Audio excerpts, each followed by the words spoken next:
जब शाओवेन ने आंख खोली तो उसने देखा कि उसके हाथ पर एक अनजाना सा जख्म था। शामन ने उसके हाथ में एक मास्क थमाया और कहा, तुम्हें एंसेस्टर स्पिरिट्स ने चुना है, लेकिन जो तुम करना चाहते हो वो बहुत खतरनाक है। ये रिचुअल सिर्फ मरे हुए लोगों के लिए होता है। पर यह बात बिल्कुल बेकार लगती है। अगर रिचुअल सिर्फ डेड के लिए था तो फिर मास्क जिंदा इंसान को क्यों दिया? ये बिल्कुल ऐसा था जैसे खाना मुंह तक लाकर कहना, पर खाना मना है। इसलिए शाओवेन ने सोचा, अगर एंसेस्टर्स मुझे नहीं चाहते तो मुझे चुना ही क्यों? उस दिन के बाद उसने रिचुअल की तैयारी शुरू कर दी। शाओवेन ने जी वे को अपने घर बुलाया। दोनों बैठकर बात कर रहे थे।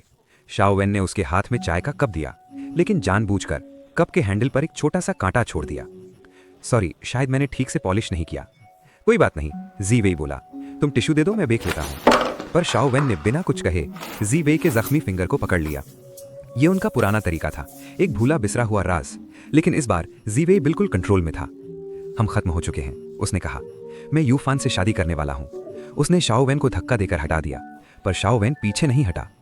बस करो, तुम्हें समझ नहीं आ रहा? मैं पूछ नहीं रहा हूं। जी वे ने छुटने की कोशिश की और इसी धक्का मुक्की में उसके हाथ से खून टपक पड़ा। रिचुअल का पहला हिस्सा पूरा हो चुका था। उसी रात जी वे ने यूफान को प्रपोजल दिया। उसके हाथ पर अभी भी शाओवेन का दिया हुआ जख्म था और उसी वक्त शाओवेन बेसमेंट में रिचुअल पूरा कर रहा था। जब मास्क उठाया गया तो सामने जो आदमी खड़ा था वो वुडन स्टैचू से बना हुआ दूसरा जी वे था। इस नए जी वे को हम अवे कहेंगे। अवे होश में आया और उसे बिल्कुल आइडिया नहीं था कि वो एक नया बनाया गया इंसान है। शाओवेन ने झूठ बोला, तुम और यूफान का एक्सीडेंट हो गया था। यूफान वही मर गई, तुम बच गए पर सीवियरली इंजर्ड हो। अवे ने तुरंत सवाल उठाया, अगर ये सच होता तो मैं हॉस्पिटल में होता। पर सच ये था, उसके हाथ बंधे हुए थे, पैर काम नहीं कर रहे थे और वो बिल्कुल बेबस था। शुरू में उसने विरोध किया, पर शाओवेन का चेहरा बिल्कुल ठंडा और बेरहम था।